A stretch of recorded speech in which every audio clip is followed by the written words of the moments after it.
সুদানের দক্ষিণ কর্দোফান প্রদেশে আধাসামরিক বাহিনী র্যাপিড সাপোর্ট ফোর্সেসের ভয়াবহ ড্রোন হামলায় অন্তত ৭৯ জন বেসামরিক নাগরিক নিহত হয়েছেন। নিহতদের ৪৩ জনই ছিল শিশু। এই হামলায় আহত হয়েছে আরও ৩৮ জন। শুক্রবার দেশটির কর্তৃপক্ষ এক বিবৃতিতে আনাদোলু সংস্থাকে এই মর্মান্তিক তথ্য নিশ্চিত করেছে। দক্ষিণ কর্দোফান রাজ্য সরকার জানায়, বৃহস্পতিবার পশ্চিম সুদানের কালোগির শহরে এই হামলার ঘটনা ঘটে। আরএফএস এর ড্রোন থেকে ছোড়া ৪টি ক্ষেপণাস্ত্র সরাসরি একটি কিন্ডারগার্টেন, একটি হাসপাতাল এবং শহরের ঘনবসতিপূর্ণ এলাকায় আঘাত হানে। নিহতদের মধ্যে ৪ জন নারীও রয়েছে।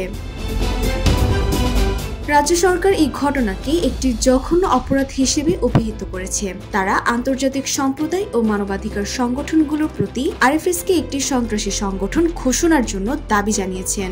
দৃঢ় বন্ধনের আস্থায় শক্তিশালী স্টিলের আরেকটি নাম জেডএসআরএম। জাতিসংঘ শিশু বিষয়ক সংস্থা ইউনিসেফ এই হামলার তীব্র নিন্দা জানিয়েছেন। এক বিবৃতিতে সংস্থাটি এটিকে শিশুদের অধিকার লঙ্ঘনের এক ভয়াবহ উদাহরণ হিসেবে উল্লেখ করেছেন। ইউনিসেফ জানায়, নিহতদের মধ্যে ৫ থেকে ৭ বছর বয়সী ১০ জনের বেশি শিশু রয়েছে।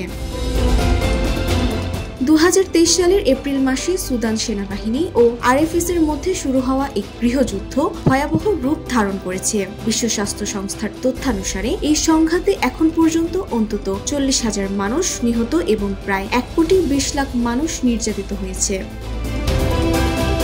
ডেস্ক রিপোর্ট, জয় জয় দিন।